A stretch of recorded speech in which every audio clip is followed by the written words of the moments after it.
that shirt's back in the rotation. Yeah, I mean, I only have so many. Welcome to the Completely Unnecessary Podcast for Tuesday, May 3rd, Pat's birthday week, this birthday weekend, 2022. That's Ian. I'm Pat. On the show today, we'll be talking about Wata announcing modern grading for new games, Switch Sports, Patreon poll topic, talking about Square selling some of their Western devs and IPs in order to get into NFT games. Ian probably have a lot to say about that. And other goodies. Real quick, we talked about what we did this past weekend, by and large, on the exclusive Patreon CU podcast, patreon.com/CU podcast. Ian went to Joshua Tree. I sure did. And I went to a German restaurant in Milwaukee. So we're talking about that. Anything else that happened before I go into my Midwest Gaming Classic spiel? Well, I'd like to hear that, but I don't want to bring everything down, but I'm pretty miserable about this moment in American politics. This is bad. Okay. And I mean, you don't have anything to say about that? Oh, it's not good. It's not good. And I'm going to try to get through this podcast as best as I can, but this is not great, and I don't know what else to say about it. I can't lie about how I feel. I've been miserable since yesterday. Well, I was in a better mood at Midwest Gaming Classic this past weekend. Finally got out there. I was invited 2 years ago, and then the pandemic happened, so that delayed it, and I got back out there, and I spoke about a little bit about how different and nice people in the upper Midwest are. Very, very friendly people. No, they're all very laid back. Very gregarious sort of group of people. One of the things I like about this nation is that you have different sort of regions with different sorts of people and subcultures and how people talk. And as I said, like then the upper Midwest accent, the Minnesota accent, it is a thing with some people. It's very real. Very real. Yeah, absolutely. People talk about accents. They didn't make them up. Absolutely. They didn't make them up. Real. So when I got into the elevator coming down the stairs, there was a couple that were like that. I thought it was a put on. It was that thick and heavy, and I was like, oh wow. And I stayed at this Hilton Inn that was gorgeous. It was like looked like it was still like in the 1920s when it was built. I mean, it had these golden like chandeliers. The chandeliers weren't probably original, but like these lights that were like ornate golden, like drop down sort of thing with these bulbs that were like bigger, sort of older bulbs that like they looked original. They had on these railings these gold ornate designs, lines or something. I'm like, that's old. I said that's old, and they were even playing music in the background, like stuff from like the 30s, and it just seemed like it was like a time warp. It was at the Hilton downtown. I looked gorgeous. The rooms were obviously modernized, but like the bathrooms were tiny. They were probably the size they were like 100 years ago, like tiny bathrooms. I used to work at a old farmhouse restaurant. It was legitimately an old farmhouse, and the bathrooms were the tiny. They were like half of a closet, maybe a closet. Like we're talking, you sit down on the toilet and your knees are touching the walls. Yeah, it was so old, Ian.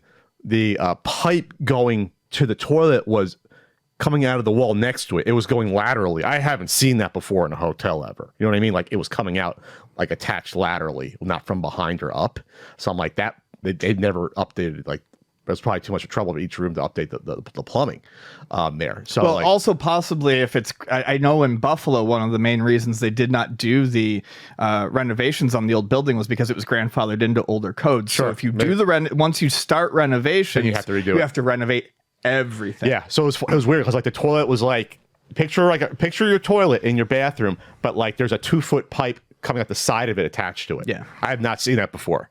And then otherwise it was fine. It was great. Lots of old stuff in Milwaukee.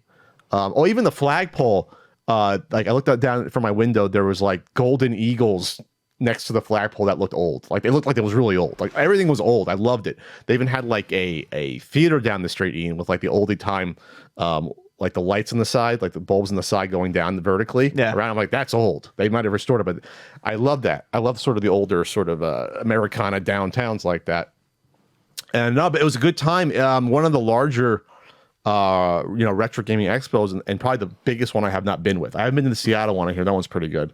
But Yeah, I've never done that one either. But this one was probably the largest, biggest one remaining that I'd never been to. Ian said you went there in 2015. Yeah, to me, it's if you look at the big three on the West Coast, it's Portland. In the Midwest, in Middle America, it's MGC, and on the East Coast, it's too many games. 'Cause I don't think there's one in Chicago that's directly for retro games. There's one for pinball, maybe. Yeah, probably for pinball, but.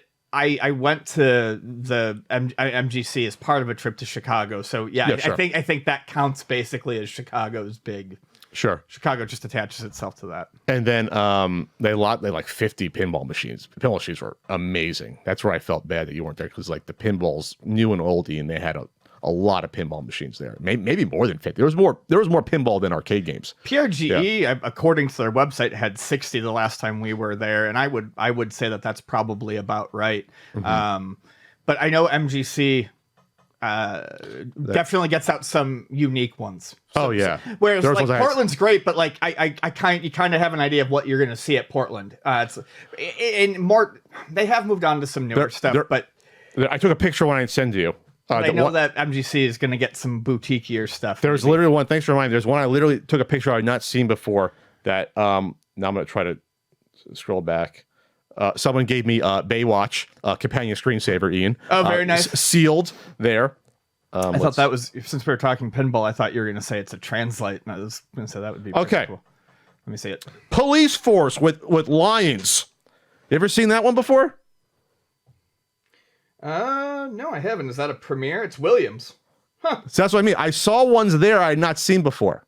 Oh, the playfield looks familiar, but yeah, I don't think I've ever. So that's like mid-'80s? I've never seen that in person. Yeah. So that's what I mean. Like I saw several like that. I'm like, I don't think I've seen this before. Then if I haven't seen it, maybe Ian hasn't. Yeah, it's animals on the police force. There's a lion next to a cheetah shooting at something, shooting at a lizard man, and a shark robbing a bank. Yeah, this is amazing. I've got to be honest. I mean, I figured I knew most of the Williams by sight, but I've never seen that. That's what I mean. So like, and there was other ones too. And they order your official police force hat in the bottom. Nice. Now I want police force. So there was a lot from the 60s and even some from the 50s that were in great shape. Nice. Norm played an older one, probably from like the early 60s. I forget. It was almost like old enough to be like, wow, this is a glorified bagatelle, because it was the style, Ian, where balls went into the bonus targets and you lost the ball. But it had flippers still. Sure. So it was like, what was that? What era was that? Was that probably the 50s? That would have been like the 50s. Early 50s, I think, and they're called gobble holes. Gobble holes. So like, he played one in gorgeous shape. It had a wood frame in the top all around. That was it's a wood rail. That's the name of that specific era. Is wood rails. It was in beautiful shape. Beautiful shape. Play field like the natural stained wood rails. Wood rail games are gorgeous. Okay, and there are some that play pretty well too. Yeah, so when I saw it, I was like, you're not getting the ball back. It was one of those you have to plunge it in. Yeah, not all wood rails have gobble holes though. Okay. But you have to push the bottom plunger to scoop the ball into the he had to do that each because we were expecting the ball to come back. I was like, oh no, this is too old. It's not coming back in. You're gonna have to do it yourself. Even some non-wood like that, once they started painting them and getting cabinet art, even some of those you still have to do that. Do the plunge. That scoop. Okay. So yeah, it was great time. Got German food. Hung out with Kelsey. Hung out with Norm. Your pal. Well, it's my pal too, but more your pal Chris from Windy City Gaming. Super Chris. Nice. Chris is really nice. He was selling his newest thing was selling. He does refurbished computers. Yeah, so like finding older sort of computer cases, but then putting in new guts. Yeah, basically. He upcycles them and puts all sorts of cool stuff in there. You can check him out at UCW. It's Upcycle Computer Works. That's his business. And then we got some good stuff from people sent us good stuff. You want to do a shout out to this person? Yeah, I do. Hold on. You got the card there? There it is. So this was given to me through Pat, and it's amazing. It's Kirby string art. And I got a DK one on the little barrel. That's gorgeous. Wood. Yeah. That's going to go right in my little work area at home. Morgana 4 is the owner of Walnut's Electric String Art. And I guess the person who gave it to us was named Corey Hobson. So thank you, Corey. So it's all strings, and then they're screwed in and wrapped around for the design. So it's really, I don't think I've seen something like this before. It's really ingenious. And I can't imagine, I guess, the time it takes to do this precisely like this, to wrap it around all nice like that. Yeah, it's crazy. And you also got a cookbook from someone? Got a cookbook from someone, so thank you for this. It came with a box of games. I appreciate it. And I'm sorry I forget the name. It was a volunteer helping out with the tabletop board area. And same person gave me Cool Borders 4 sealed and also sealed puzzle challenge crosswords on PS2. So I got that and a bunch of Super Famicom games. I'm very excited to read this. I feel like this person knew me pretty well or had a good idea of what I like, because it's not only a cookbook. It's a cookbook based on recipes from what they would make on the trains. And I love trains, so it's trains and cooking together. Okay. Can't wait to crack into this. It's wonderful. All right. German pancakes. Oh, German pancakes are good. Yeah, it is. Get some of that apple topping on there or sour cream on there. Maybe a little bit of both. I think we got one bite with one bite with another. I think we got to go to the German restaurant over here. I haven't been there in like several years, so we got to check it out, Ian. I will never go there again. Okay. Great food, but I will never go there again. You don't like the people working? Working there was fucking miserable. Oh, you worked there? I was telling you about it in the intro. But you didn't say it was that one over here. Oh, I mean, there's like no other German restaurants. Oh, I thought you meant back east. But yeah, no. Okay. No. Oh, and I want to thank Dave. Thank you. Love popcorn. Oh, you know who gave it Yes. that to us? Yep, Yeah, I know Dave who that gave was. us both so it's combination cheese and cheese caramel. and cheddar. It's delicious. You can Cheese get it and at the caramel. movie theaters now. Oh yeah, cheese and caramel, cheese and cheddar. You can get it Cheese at is cheddar. the lot will do that for you. Is that a Midwestern thing to mix them? Well, the way he said it, it sounds like it is, because I think he called it like the Chicago mix or something Yeah. like that. But I've never. I mean, I've been eating cheese and caramel popcorn together for I don't know, probably a decade now. Sure. I tried it at a movie theater and I was like, this is great, and I kept doing it. So yeah, was that Stefan gave us stuff? I'm trying to remember if that was Stefan or the other one. I'm mixing. I'm sorry. I meet so many people in the weekend, but thank you so much, you. everyone, for who gave us the stuff. Thank you so much. It was great coming out. I sold out. I sold out of almost. I mean everything I brought. I mean the NES Punk DVDs I sold out of. Yeah, you said you were close to it at least. That's crazy. No, I did. Oh, you did? And then, Okay. then I had 3 Video Game Years DVDs left. I sold out of not resale Blu-rays. I sold out of all the pins, podcast and the Pixel Pat pins. And I sold out. The books were gone by 2 p.m. Saturday. They were gone. The NES books were gone by 11 in the morning or 11:30. I usually bring double the amount of Super Nintendo books because it's been out for half the time. Sure. But people were going after the NES book first. And I was just like sort of shocked. I take for granted that if you're the first time in the area, people might be a little bit more maybe excited to purchase this stuff. But like, I was overwhelmed. It's a whole new market. Yeah. I mean, the first 2 hours was nonstop for me, and Norm was next to me. Norm sold out everything too. He has his T-shirts and his little journal books. He sold out by Sunday morning. All his stuff. His shirts were gone by Saturday. I was just like, wow. So thank you so much. Everyone was great. Pinball was great. The food was great. Made some new friends. We'll bring it up later. I was right next to him behind good old Wata. That was not probably done on purpose, but I was right by them, and they were doing consignments, and no one was at their booth almost the entire weekend. I might have saw 2 or 3 people looking really or sitting down trying to consign the whole weekend out there. There was almost no. We'll talk about it later again, but there was almost no sealed games at the entire convention there.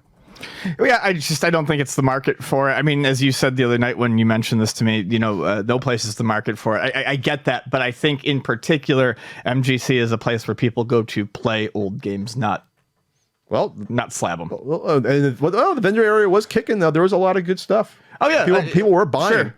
People were buying. I know, but I'm saying like they're buying stuff to. It's More traditional I collectors. don't. They're not speculators. Yeah. Yeah. Sure. Oh yeah. There was someone trying to ask me for trying to find a Turbo Express. I felt bad. I didn't see one over the whole weekend. Someone had a Duo R in the box.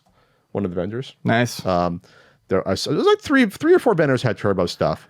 But I think you did see somewhat of the shift of where it's like, yeah, there were probably more PS2 games being sold probably and things like that. I did talk to someone named Josh who owns a store up there.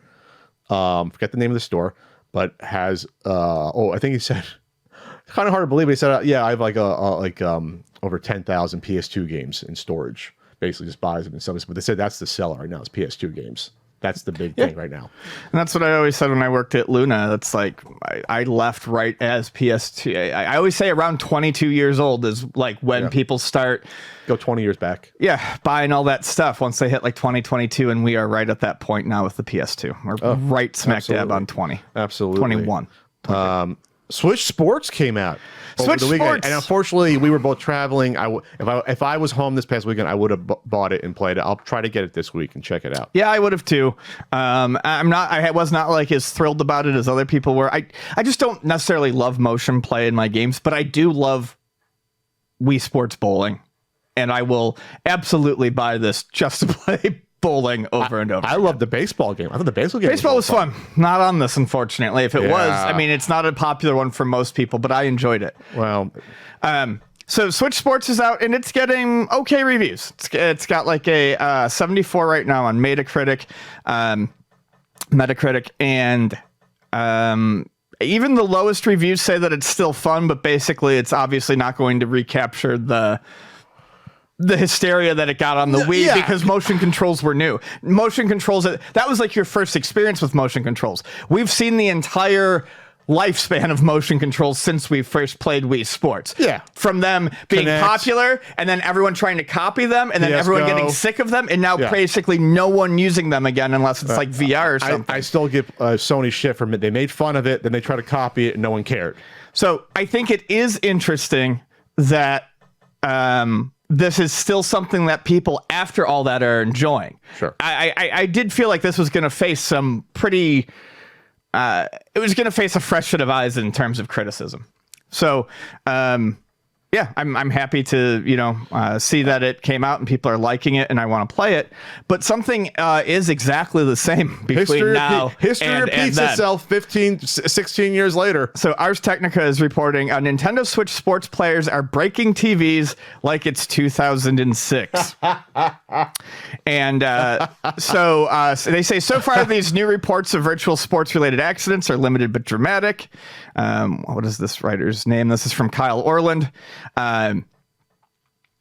Twitch streamer 63Man started things off by breaking his monitor live on stream during a particularly energetic tennis swing on Saturday. As he mentioned, he doesn't have a wrist strap, one viewer wrote, so he wasn't wearing a wrist strap. Oh my God. Yeah. That's why they're there. I mean, it's a thing, just in case. Yeah, I mean, it happens. I remember that being, bigger news back in the day. But this will happen. Yeah, it happens. Whether it's because it slips out of your hand because your hand is getting sweaty, or your brain just does that weird thing where it mixes up the signals. Instinct. I'm going to release the ball. I'm going to release the ball. I'm going to release the controller. I'm looking at this compilation of old Wii remotes, and someone did that with the bowling. They just released the controller and threw it. I feel bad. I feel bad because it's fun. It's funny, but obviously it causes damage. But I don't think the people who are doing it are stupid. Yeah, it's a simple brain trick. That's why I do put the wrist strap on when I play. Some of these are kids in the old days. So you're looking at this compilation, and the parents got it. I mean, the games warn you beforehand. Yeah. Nintendo does a good job of saying, "Hey, put the wrist strap on." It tells you. So I never threw it. So I have played obviously without a wrist strap. I have been derelict in my responsibilities with Wii Sports before. But one time I was wearing the wrist strap and I did play bowling, and it saved the TV. Of course, because it came right out of my hand. Sure, that's why it's there. So, yeah, funny stuff. Yeah, I'm seeing all this compilation from 15 years ago of all these people ruining their TVs or throwing their controller. And it's like, and sometimes there's parents right there, and it's like, hey, parents, put the wrist strap on your 4-year-old. What are you doing? Like I'm looking at all these old. So you're gonna have to do that with Joy-Cons. I mean, that's the thing. The only thing I can say is that if you break an LCD TV or a flat panel TV, it's going to be a lot less messy than a tube TV, and it's cheaper now versus absolutely. TVs are like 80% cheaper than they were in 2000. Do you remember when tube TVs were good ones were like several $100s? Oh, there were tube TVs that were $1,500. Oh, yeah. But some of these people in this video looking at the Wii hitting remote, some are still, LEDs and LCDs were not widely adopted yet in 2006. It would take a couple more years to get there. This is still pre-HD, just about. And but my Olivia 37-inch was like $1,200 in 2006. $1,200 for a 37-inch in 2006. A 37-inch now, I'm gonna look up how much a 37. If they even sell, I'll just say 40-inch. You can get one for $300 right now, I'm sure. Yeah. I mean, you won't get OLED or the fastest refresh rate. I'm sorry, Ian. How much? 300, 200. About 200. Yeah. So 1/6 the cost.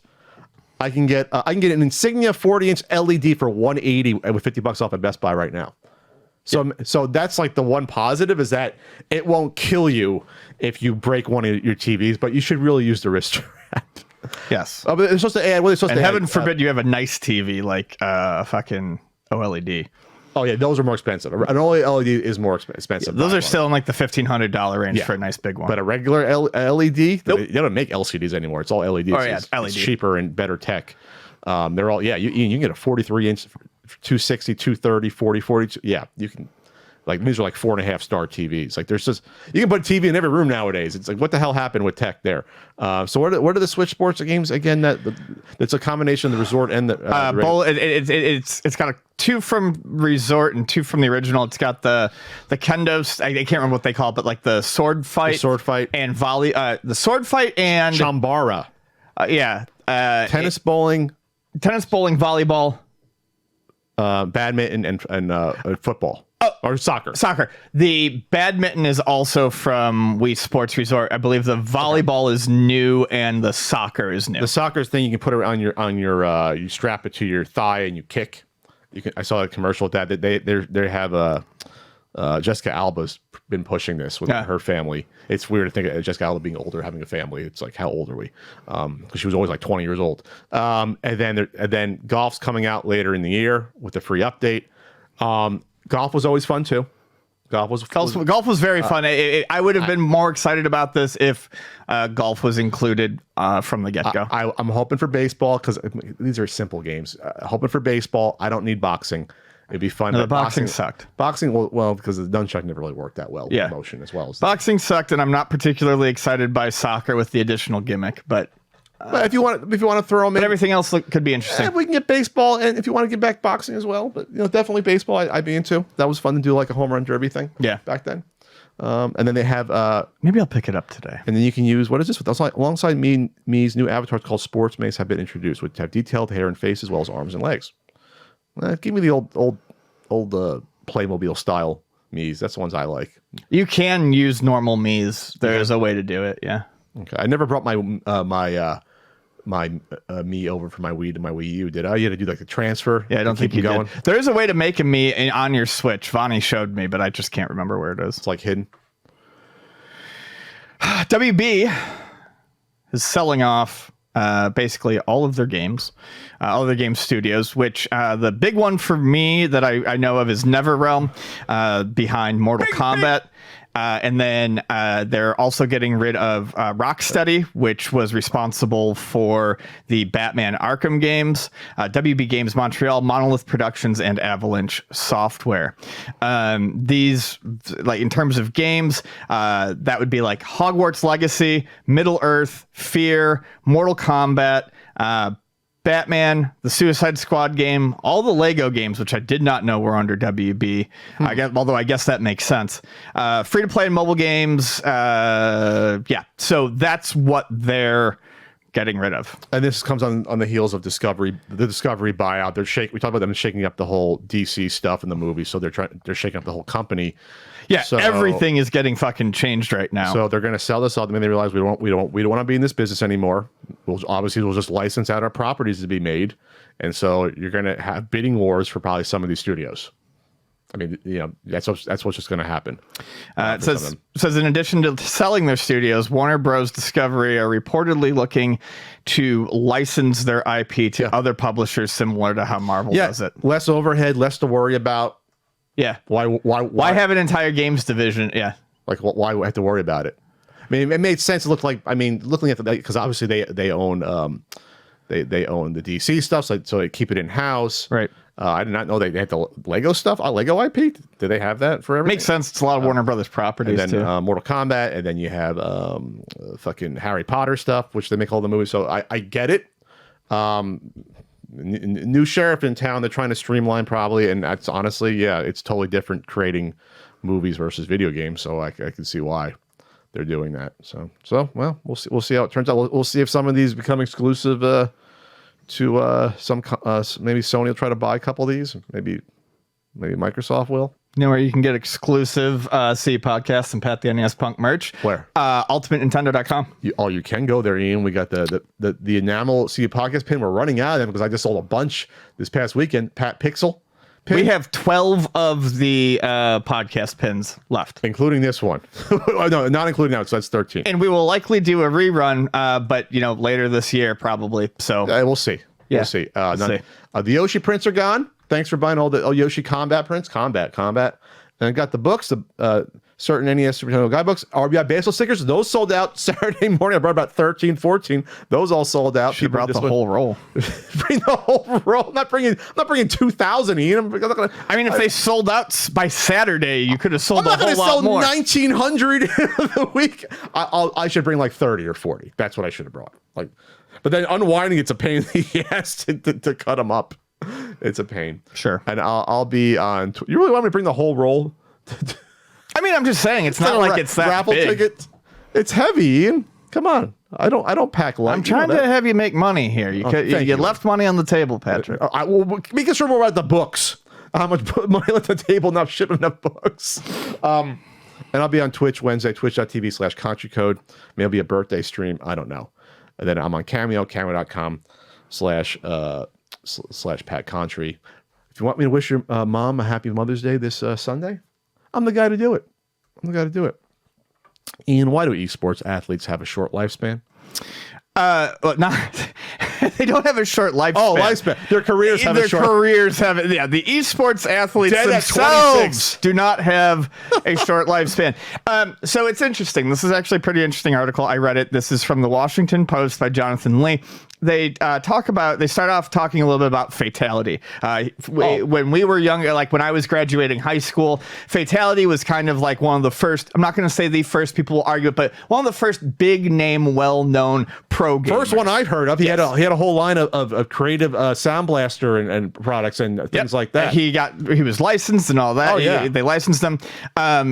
Jonathan Wendell, they talk about how he made $458,000 in prize money by the end of his competitive career. His last professional match was in 2007. Wow. He was only 26. So he was doing all his license stuff in his early 20s. Yeah. Wow. So they talk about then they go on and they point out that the Overwatch League, the average retirement age is 23. Call of Duty, the median age, right? Only 6 players have retired. The median age is 26. Average competitor age is around 22. So they go and they continue and talk about how a lot of people said, well, it's got to be because of reflexes, right? You're young and your reflexes, start to short out early. But I don't think I've never thought that was necessarily true. Yeah. And they said they talked to a doctor here, Dr. Caitlin McGee, physical therapist, says that there is research to show that reaction time changes over time and eventually it's age, but it's way later than your mid-20s. Yes. I want to say 30s or 40. I can get you, but if you're 35 and you're not playing well at a game and you're otherwise healthy, it's not because your reactions are magically slower than someone 10 years younger than you. They're just better at the game. This is anecdotal. My gaming reflexes in my 40s now, I don't think are any worse than what they were 20 years ago. I can still beat Mike Tyson easily, and that's probably always, I would say, can I beat Mike Tyson? That'll probably be the test for me, because you need insane reaction time for every year I've been alive. I get better at shooters, not worse. Yeah. And shooters are all twitch and reaction. Yeah, so I don't buy that. Obviously, if you're talking like 50s, 60s, I'll be like, okay, maybe, but I don't think it's that. And this article goes into some of the other reasons. Yeah, so they talk about how basically one of the reasons they leave is stress. Mm-hmm. It's a stressful job, and they even talk here. Dennis Fong says, when you're 20-year-old, you can be all in games 24/7, be super happy about it. You love playing all these games. But when you're in your 30s and 40s, he says you've got more real life responsibilities. You may have a family, you may have a kid, you may have stuff going on in your life. He still loves games. I still play games, but it's not a priority to me. And I get it. And I feel like another reason they say they retire young is it's uncertain. And I don't even, some of these kids I blame. Some of them I don't. You get a lot of money when you're young. You're not always the smartest with it. So then they start to realize, well, I can't do this forever. And esports haven't been around long enough for that to seem like a long-term career goal, like actual sports. I talked about it before. These games can wane in popularity in a few years. Traditional sports, that doesn't happen. And that's the other thing. Some of these guys guys and girls, all these people are good at one specific game. Yes. And we have beaten this one in the ground, but it's very true. Just because you're good at one game doesn't mean you're going to be good at another game. Those skills, while you should have a leg up on the competitive level, all of your skills are not transferable. Yeah. Or like, what's that game that... Heroes of the Storm is the one you always like to talk about. But they canceled it. They're like, they stopped supporting it. Right? Yeah. Within, a couple years? 2-3 years? It was done. Yeah, I don't remember the specifics, but yeah, we talked about that. So what if you were great in that? What if you're like, oh, I'm hitting all these torches. Well, you go and you find another MOBA, but like I said, they're all different. So not all those skills are going to necessarily. A person who is great at Fortnite is not automatically going to be amazing at Apex. Was it Heroes of the Storm? Which one's the one that was canceled? That was the Blizzard one. I thought it was an EA had one. Was it EA had one? What was you could be right. I don't know. EA MOBA. Sorry, but the whole point is this: is that imagine you were like an athlete, like a sports athlete. And all of a sudden you're in your prime, you're making money, and then the league folds. That's what can happen with a game. And we talk about how we brought up before about how tenuous some of this, some of this whole scene is to begin with. That a lot of these leagues aren't making money, right? Like they're not like profitable. Some of these esports leagues, they just aren't.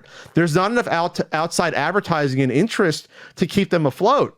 These aren't like events where you go and buy tons of merch to support your favorite athlete or go to games. I mean, they have merch, but yeah, it's not gonna be the same scale. Right. So these are you can't support it. It's not the same thing. So the most successful esports person is not making the same amount of money as a professional athlete. They're just not. It's not the same scale on average. So making making $500,000 over the course of your career, like Fatality did, it's great. It's nothing. It's a lot of money for a kid, but you can't retire on that. You can't do much with that. That's nothing. And I'm sure the money has gone up, but probably not. Not to pro athlete. And again, what's the average person doing? Like what's the average player on some some Call of Duty team making per year?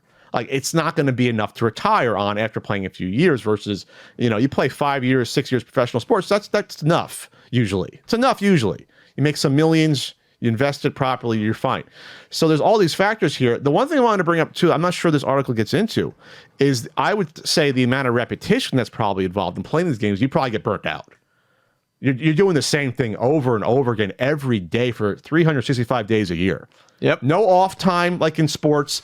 And at least in sports, it's a fresh experience each time when you're playing a basketball game. Like you can get burnt out on that, but there's something to be said for putting that. It's real life versus sitting in a chair with a mouse and keyboard 8 hours a day. I think there's something to be said about the physicality of it. At the end of the day, being an esport being an esport athlete it's a desk job. Desk job, exactly. It's like being in a cubicle. It's sedentary. Yes. Your brain is going rapid fire, but your body's just twitching. Yeah. And I do feel like there's probably very high chances of burnout with that. Associated with that. And then about just growing older.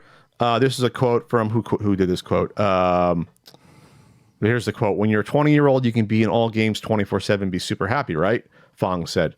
But when you're in your 30s and 40s, you've got more real-life responsibilities. You may have a family. You may have a kid. You may have stuff going on in your life. I still love games. I still play games, but that's not a priority for me.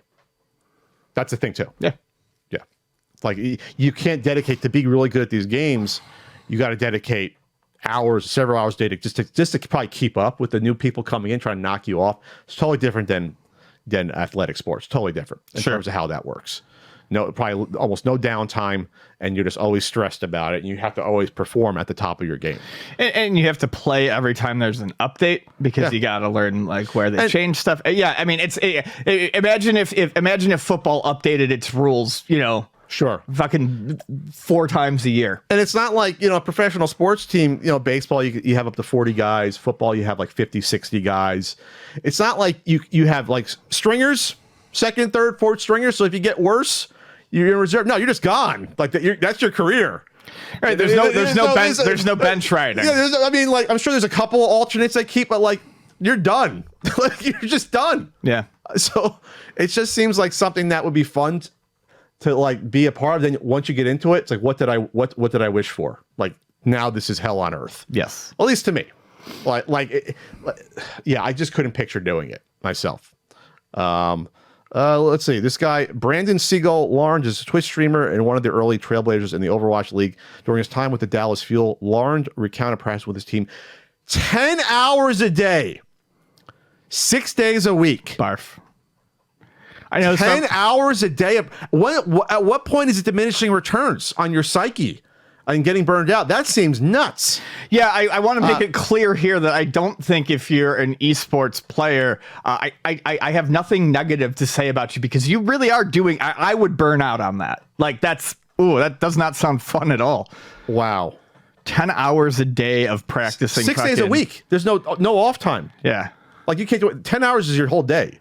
Like I said, you're working a desk job for 10 hours straight. 60 hours on a video game is something that I achieve on very few games. And they're doing it in a week. And it's intense gameplay. Yes. Like it's not casual. It's competitive. You're not having fun. You know, you're like always zoned in about it. Anyway, you'll read the article. It's really good. I skimmed over some of it. Yeah, and we're not even talking about the maturity level for someone who's a teenager getting into it to realize what am I getting into as well. Sure. And now you're trapped in this world. There's a lot to this that's kind of scary the more you get into it. And like I said, I don't know how many of these leagues are actually profitable without, the sponsors or investors plunking in more money to prop them up here. So, all right, well that's a fun article there. That was a good one. Ubisoft has disabled online functionality in 91 games. TechSpot article highlights it. This happened right when we were recording the podcast last week, and it includes stuff like Far Cry games, The Past, Ghost Recon, Rainbow Six Vegas, several Just Dance games. The full list is available on multiple sites. There's Assassin's Creed games on here. Call of Juarez 2 and 3 is on here. I've heard of those. Far Cry 1 and 2 is on here. So now you're going back some here. Just Dance is from 14 to 18. So 18 is not that long ago, but that's gone. So you're talking stuff from like this PS3, Xbox 360. Most of it is PS3 and Xbox 360. Some PS2 stuff is finally shut down. Rainbow Six Lockdown, but Rayman 3. So some of the stuff is probably 10 years old or more, 15 years old. But to do it like that without warning is kind of sucky. I mean, yeah, I can't. All these games at one time, like you couldn't. That just seems weird. Like some of these games had been played more than others. Still, I would think. Right. And there's a difference between looking at something like I don't know, a Might and Magic game from 15 years ago. There's a Might versus like a Just Dance game from 4 years ago. Might still be some people playing that. Right. Online again. This is online stuff, so. Offline you'll be fine, but it's still not great.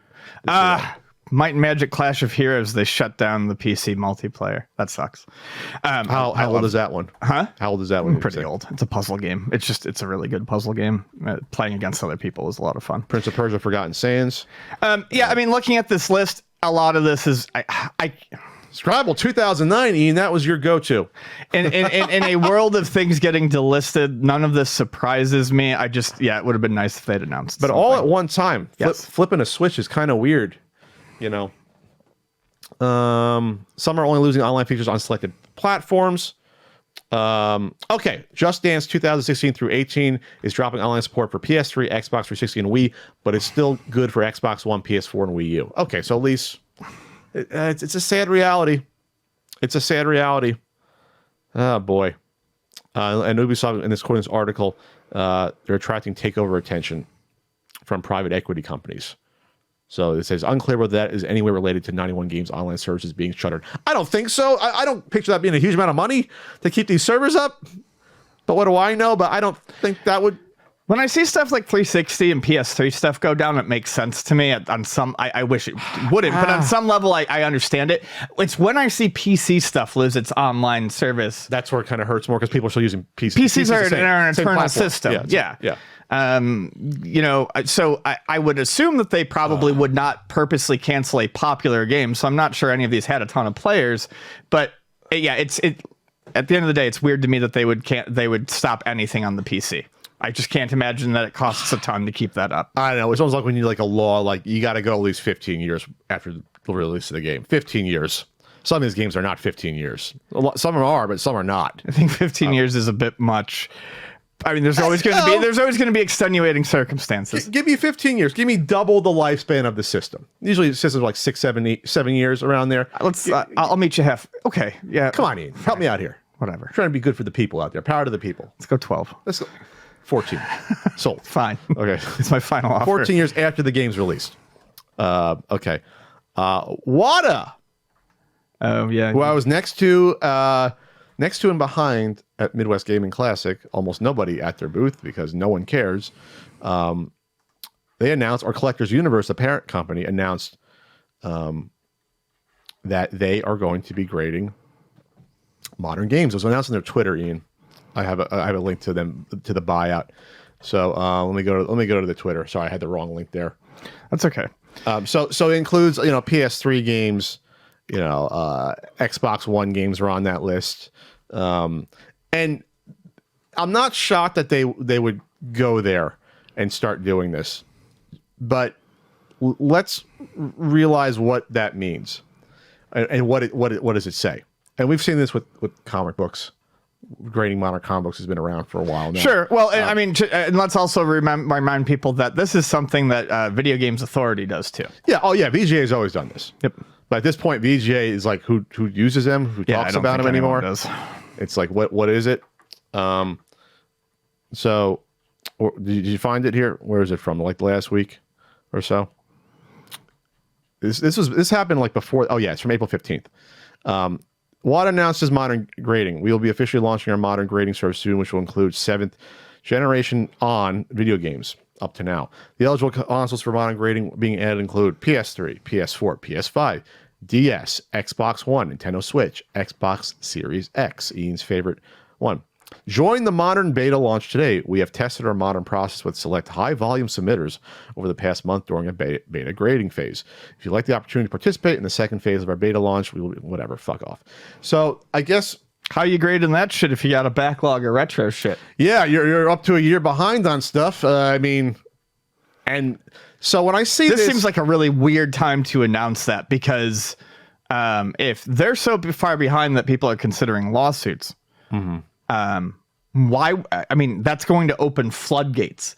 There are people out there who have clearly been sitting on sealed, expensive games since Wata that they couldn't get graded at Wata since Wata opened its doors. And then when knowing that at some point that it would probably happen, and I mean, they're going to get fucking slammed. And then the craziness that happened last summer probably led everyone to have their sealed N64 games laying around and say, "Oh, I'm going to get this stuff in," or seal whatever. Well, at sealed N64, they would have. Oh, well, I'm talking about the modern stuff. So. Oh, I'm just saying, in general, though, there was a rush of stuff that probably started happening last summer. And then you add this on top, like you said. And then, right. And if they haven't cleared it out, I feel like that's crazy.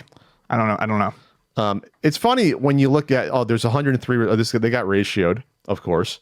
By the way, no one follows Wata. They have 1,000 followers, which, again, harkens to how many people are really into this stuff. But, like, sure.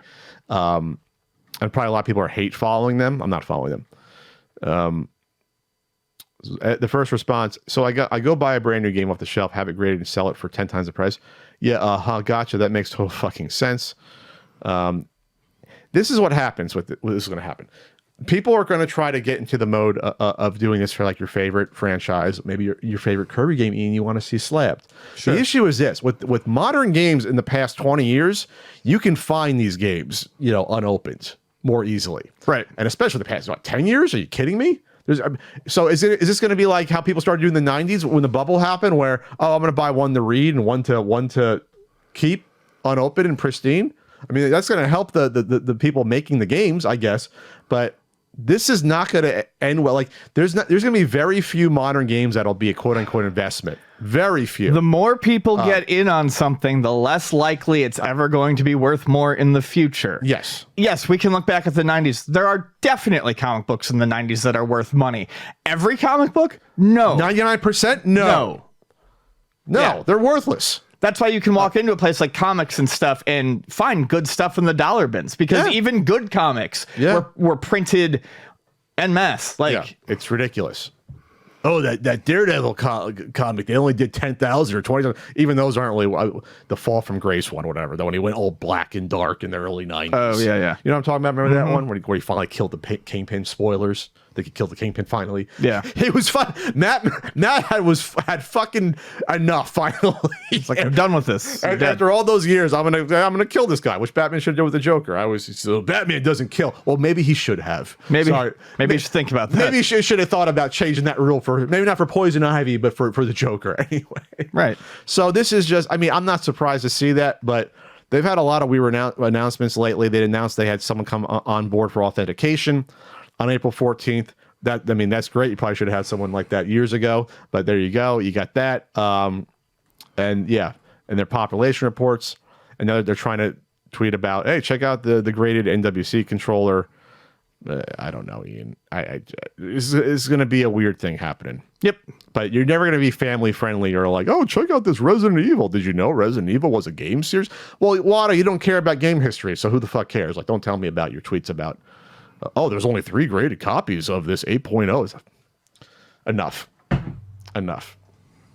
Hans Ippich.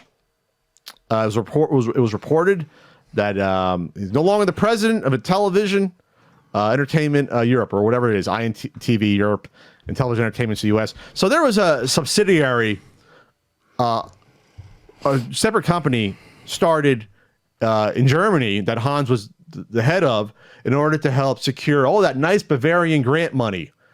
Because otherwise they wouldn't have had games. They wouldn't have had money to get games made, basically. So that's what Hans was in charge of, doing that stuff. Hans. I mean, when you really think about it, and you think about all the money that they didn't get, even though they said they were, I believe that the German grant money. I mean, that was without the German grant money, this project would have never happened. No, that was the House of Cards, because that gave them all those earlier games. Like games, the packing games. They built themselves on a handful of student demos that were built with grant money. Insane. And then like buy plans, the other ones they were showing were going to be based on those grants.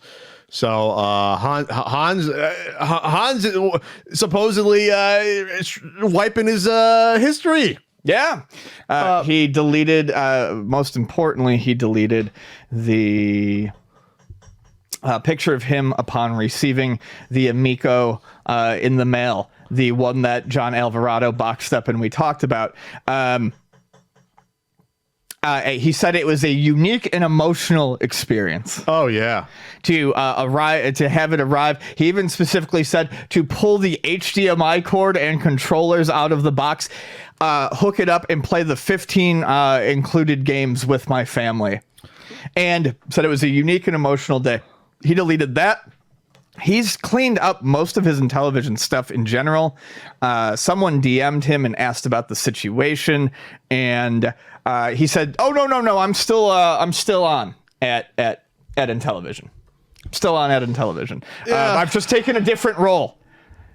These people are still talking to people like they think that like this is a big company. Like you don't. There's like 3 of you. There's 3 of you left. What do you fucking do? Just sit around all day making up names for each other? This is my new role. They've been bleeding employees officially. I mean, they've been bleeding on the LinkedIn. People have been tracking on like the Intellivision Amico Reddit. Yeah. Like charts. I think Gatoroo's was one who like was charting like when people were leaving the company, and they're just and that's only people that have changed their updated their LinkedIn. Because some people don't update their LinkedIn, that they don't have many employees left. Like this is done. It's done. Yep. Well, I wish I could find who DM'd Hans directly, but yeah. Anyways, so he's clearing stuff out. Obviously doesn't want important people to see it, but he's still talking out of the other side of his mouth to people. He still says that the game, unasked about the games, he offered up that the games are 100% complete and perfect. And that he's still working to get the systems out to people. Keep the big lie going, Hans. This is just what people have to say. Keep the big lie going. Don't ever admit that, yeah, we're done, we have no money, we're going to declare bankruptcy. Well, that's a different company than Intellivision Entertainment. Intellivision Entertainment will probably be declaring bankruptcy if I had to predict, basically on all the debtors they have. And good old Sudesh needs that money back too. I need to point something out though. So apparently on his LinkedIn profile, he said that for a moment, he said that he was working for Hollowride. What is Hollowride? Well, hold on. Okay. Hollowride. And he was going to be the principal producer. Would you like to know what Hollowride is? Because I need someone to hear me on this, because it is the most insane fucking thing I've ever heard of. It is augmented reality for your car to make it look like an amusement park when you are driving. And there are games. That is like the... What?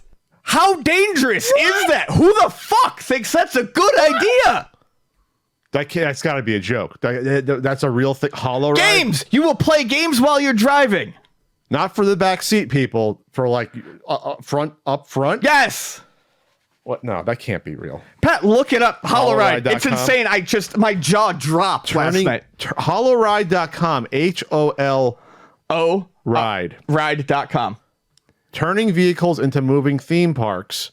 We spend a lot of time on the go. Let's make it count. We believe that every journey should be enjoyed, like a trip to a theme park. Hollowride gives you a fun and connected experience with every ride. Hollowride takes everyday journeys and transform them into hyper-immersive experiences by combining navigational and car data with XR. Oh my fucking God, what? Yes. What? It even says, like, you will feel one-to-one with the game as you turn the wheel of your car. What? No, this can't be real. He wants to take the fucking video game in the Tesla and put it through the windshield so that you're playing it as you drive.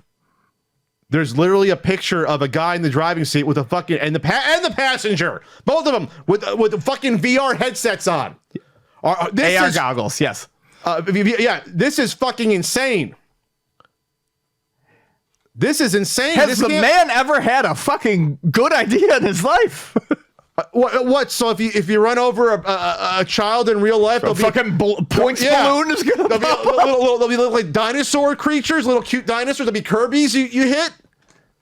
Oh fuck! And I think you can. People can read this. I think they insinuated something like, if you're playing games on your phone, that's dangerous, but if you're playing games with the windshield, that's different. I'm like, the video literally has people like looking like skeletons in the road. I'm looking at this video. Let me turn the music off here. They're driving. Yes. Dude. Okay. The person in the back seat puts it on. Okay, I can get on board if you're in the back seat. This can't be while you're driving. This can't be. The picture of them has him driving, though. Yes, the picture does. It's dumb. It's dumb otherwise, but like to insinuate that people are going to be playing this while they're driving is insane. I'm going to assume they're not suicidal enough to say that drivers could be wearing this in the picture it has.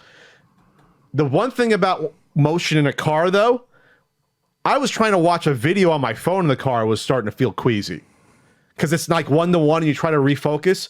Imagine VR, which will never be one-to-one exactly in a car while you're moving. It won't.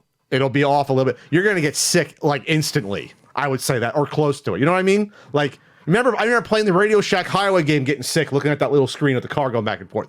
VR in a car, you're going to throw up. You're going to throw up.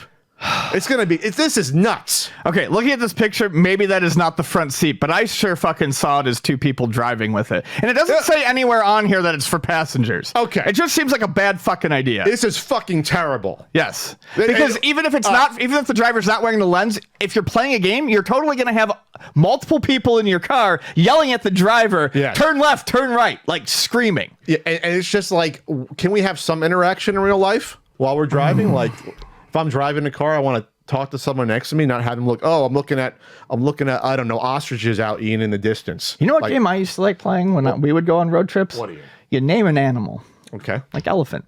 Okay. All right. Elephant ends in T. Name another animal. Name tomcat. Yeah, and then you take that T. And that's not a real animal, tomcat. So tiger. Turkey. And then you get a Y, so you got to think of another animal. Yeti. Yak. A yak, that's a real one. Yeah, and you just keep going. Passes the time. I'm in with that. Yeah, it's a good one. It's way safer. Well, I guess what it comes down to is like with the other people, like Phil Adam, who was working with Mike Kenny at one point. You just have people that have a long track record of being involved with fucking terrible ideas that should be put out to pasture and shouldn't be working in any form of business anymore. I mean, I'll just say that. You're just going from one banger hit to another, Ian. Wow. Yeah, you follow this fucking, like, if you follow, like, the degrees of relation, we will go from the Coleco Chameleon to the Amico to Hollowride. Hollowride. just a fucking string of great ideas and geniuses. Can you get the Bavarian grant money for Hollowride there, Hans? You gonna try to do that? Since you can't get them from traditional investors, they don't have to prop up this bullshit. You fucking slime balls. Jesus.